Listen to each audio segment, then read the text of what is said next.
الحمد لله رب العالمين والصلاة والسلام على سيد الأنبياء والمرسلين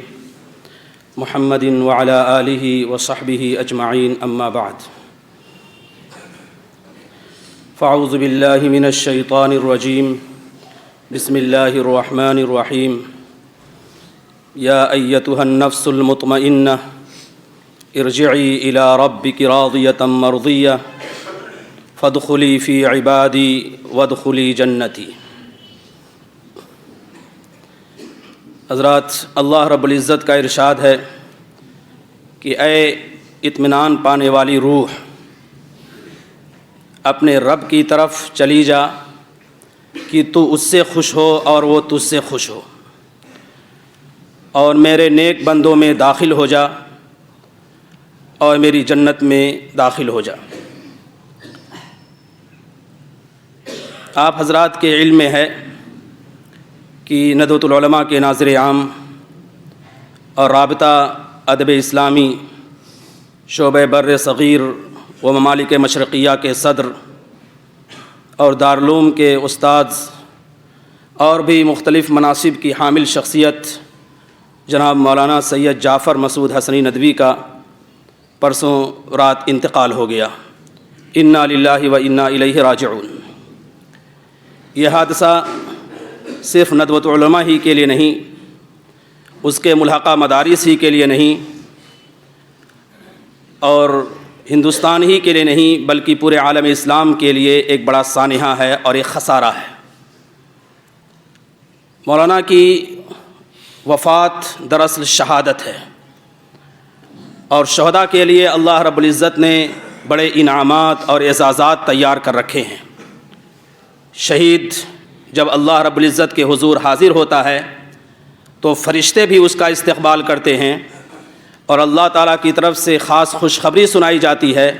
اور کہا جاتا ہے نم کنومت العروس، خوش طبعی کے ساتھ، خوش خلقی کے ساتھ اور اطمینان کے ساتھ سو جاؤ۔ مولانا کے انتقال کا یہ واقعہ پیش آیا تو ایسا محسوس ہوا کہ گویا کہ چمنستان علم کی ایک شاخ ٹوٹ گئی ہے۔ ان کے انتقال کا واقعہ پیش آیا تو ایسا محسوس ہوا کہ شجر طوبہ کی ایک ٹہنی گر گئی ہے۔ یہ پورا خاندان، جس کو خانوادہ علم اللہ کہا جاتا ہے، نسبت ہے شاہ علم اللہ کی طرف، جو بڑے بزرگ شمار کیے جاتے ہیں، اور جس کو خانوادہ حسنی کہا جاتا ہے۔ این خانہ ہما آفتاب است کا مصداق ہے، یعنی اس کا ہر فرد آفتاب و مہتاب کی شکل میں، سورج اور چاند کی شکل میں تابندہ نظر آتا ہے۔ شاہ علم اللہ رحمۃ اللہ علیہ کی جو شخصیت ہے، ان سے پہلے شاہ قطب الدین مدنی رحمۃ اللہ علیہ تھے، جو مدینہ منورہ سے ہندوستان تشریف لائے، اور پھر شاہ علم اللہ کی شخصیت ایسی جامع الکمال شخصیت ہے کہ ان کا اتباع سنت اور ان کی اطاعت رسول ضرب المثل ہے۔ لوگ مثال دیتے ہیں کہ یہ اتباع سنت میں اور اطاعت رسول میں ایک نمایاں شخصیت کے حامل ہیں۔ ایک مرتبہ ایسا ہوا کہ اورنگزیب عالمگیر نے ان کی خدمت میں اشرفیوں کا ایک تھیلا بھیجا اور کہا کہ حضرت کی خدمت میں اس کو پیش کیا جائے۔ قاصد اور پیامبر لے کر آیا اور پیش کیا تو حضرت نے اس سے استغنا برتا اور انکار کر دیا۔ قاصد نے سوچا کہ گھر والوں کو ضرورت ہوگی، ان کی اہلیہ کو ضرورت ہوگی، چلیں ان کی خدمت میں کسی طرح سے رسائی حاصل کریں۔ وہاں جا کر اس نے کسی طرح سے اپنی بات پہنچائی تو انہوں نے برملا کہا کہ میرا نفقہ اورنگزیب کے اوپر نہیں، یعنی میرا خرچ اورنگزیب کے اوپر نہیں، شاہ علم اللہ کے ذمے ہے، لہٰذا مجھے اورنگزیب عالمگیر کے اشرفیوں کی کوئی ضرورت نہیں ہے۔ یہ دنیا سے بے رغبتی ہے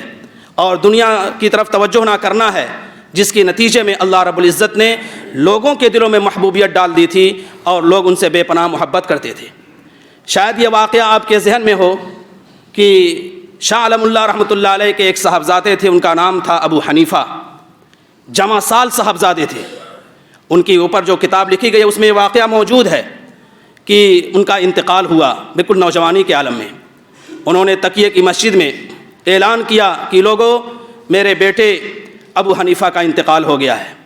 اور خوشی کی بات یہ ہے کہ ایمان پر ان کا انتقال ہوا ہے، اسلام پر انتقال ہوا ہے، دین پر انتقال ہوا ہے، کلمہ حق کی گواہی دیتے ہوئے ان کا انتقال ہوا ہے۔ اور یہ بھی لکھا ہے اس کے بعد کہ انہوں نے شہر سے مٹھائی منگوائی اور اس کو تقسیم کیا،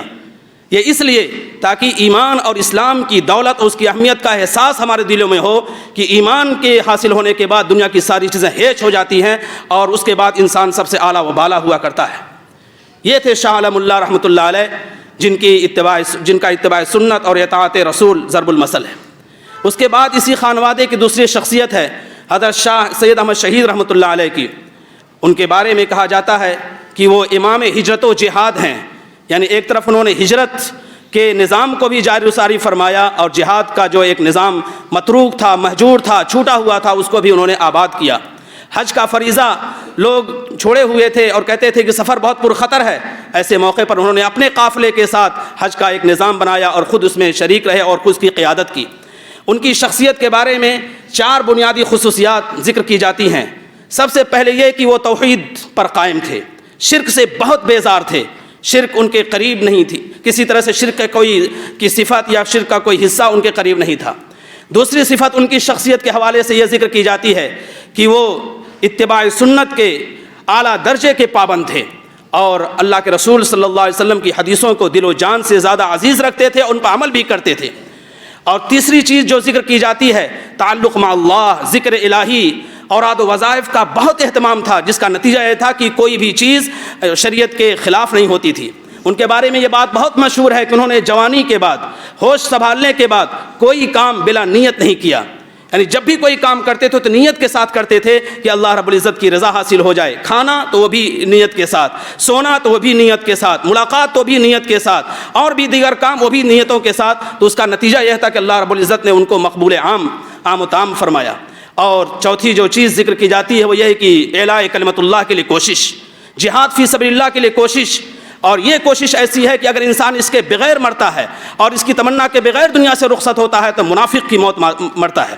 تو اس وجہ سے ان کی شخصیت آج تک اس کی مثال دی جاتی ہے اور آئندہ بھی مثال دی جاتی رہے گی۔ اس کے بعد حضرت مولانا رحمۃ اللہ علیہ مفکر اسلام سید ابو الحسن علی حسن ندوی رحمۃ اللہ علیہ کے بارے میں کچھ کہنا یہ سورج کو آنکھ دکھانا ہے، اور ان کی نمایاں جو صفت تمام سیرت نگاروں نے اور تمام مورخین نے ذکر کی وہ جامعیت کی ہے، کہ وہ ایسی جامع شخصیت تھی کہ گویا کہ تمام فنون کا احاطہ کیے ہوئے تھی۔ تفسیر کی طرف دیکھیے تو اس میں بھی ایک اعلیٰ درجے کے مفسر نظر آتے ہیں، حدیث کے شعبے میں دیکھیے تو اپنے آراء کے ذریعے سے ممتاز نظر آتے ہیں، سوانح میں دیکھیے تو اچھے سیرت نگار اور سوانح نگار نظر آتے ہیں، مورخ کی حیثیت سے دیکھیے تو اچھے مورخ کی حیثیت سے نظر آتے ہیں، ادب اور انشاء اور یہ چیزیں تو چھوڑیے، یہ تمام چیزیں ہیں۔ لیس علی اللہ بمستنکر ان یجمع العالم فی واحد، اللہ کے لیے کوئی یہ ناممکن چیز نہیں ہے کہ ساری خوبیوں کا ایک مجموعہ اور ایک جامع الکمالات شخصیت تیار کر دے۔ اور پھر ان کے بعد جو ان کے بھانجے تھے حضرت مولانا سید محمد رابع حسنی ندوی اور حضرت مولانا واضح رشید حسنی ندوی، یہ دونوں آفتاب و مہتاب تھے۔ انہوں نے اپنی حکمت کے ذریعے سے، اپنی فراست کے ذریعے سے، اپنی دانشمندی کے ذریعے سے اور اپنے قول و عمل کی جامعیت کے ذریعے سے ایسا نمونہ پیش کیا کہ رزم ہو یا بزم ہو، پاک دل و پاک باز کا نمونہ سامنے آتا رہا۔ انہی تمام امانتوں کے امین اور ان عظمتوں کے وارث تھے مولانا سید جعفر مسعود حسنی ندوی رحمۃ اللہ علیہ، اور انہوں نے جو زندگی گزاری ہے، ہم نے ذکر کیا ایک موقع پر کہ ان کی زندگی کے 3 پہلو ہیں۔ ایک پہلو وہ ہے جو تصنیفی زندگی ہے، اس میں بھی جو کچھ چھوڑا ہے وہ ما قل و دل کا نمونہ ہے، اور اسی کے ساتھ ساتھ ان کی جو تدریسی زندگی ہے اس میں شاگردوں کی ایک بڑی تعداد ہے جو ان سے استفادہ کرنے والی ہے، اور ایک زندگی وہ ہے جو دعوتی و اصلاحی ہے، اور اس میں انہوں نے اپنے بیانات کے ذریعے، اپنے تقریروں کے ذریعے، خطبات کے ذریعے اور اصلاحی باتوں کے ذریعے بڑا فیض پہنچایا ہے۔ ادھر انہوں نے کام کی بات کو عنوان سے ایک کالم شروع کیا تھا یوٹیوب پر، اور اس پہ 40-45 ایپیسوڈ یا اس کے حلقے شائع ہو چکے ہیں، ان کو آپ دیکھیے، سرچ کیجئے کہ کام کی بات تو ایسی کام کی بات ہے کہ واقعتاً دل سے نکلی ہوئی بات ہے اور دل تک پہنچنے والی ہے۔ اور مزید جو ادھر بیانات ہوئے اس میں ابھی اتوار کے دن معہد القرآن میں ان کا ایک خطاب ہوا، گویا کہ وہ آخری خطاب ہوگا۔ انہوں نے کہا کہ ایک مکمل انسان کے لیے 3 خصوصیات ہیں، مکمل انسان کی 3 خصوصیات ہیں۔ سب سے پہلے یہ کہ انسان سنجیدگی کا حامل ہو، سریع الانفعال نہ ہو، غصے والا نہ ہو، جوش اور زیادہ ولولے والا نہ ہو، بلکہ ہر بات کو سنجیدگی سے سمجھتا ہو اور غور کرتا ہو۔ دوسری بات انہوں نے بیان کی کہ قول و عمل کی جامعیت ہو، ایسا نہ ہو کہ انسان جو بات کہے اس کا اور اس عمل سے اس کی تصدیق بھی نہ ہو۔ اور تیسری بات انہوں نے یہ کہی کہ انسان کی شخصیت میں اگر انسان کی شخصیت میں اگر یہ بات ہوگی کہ وہ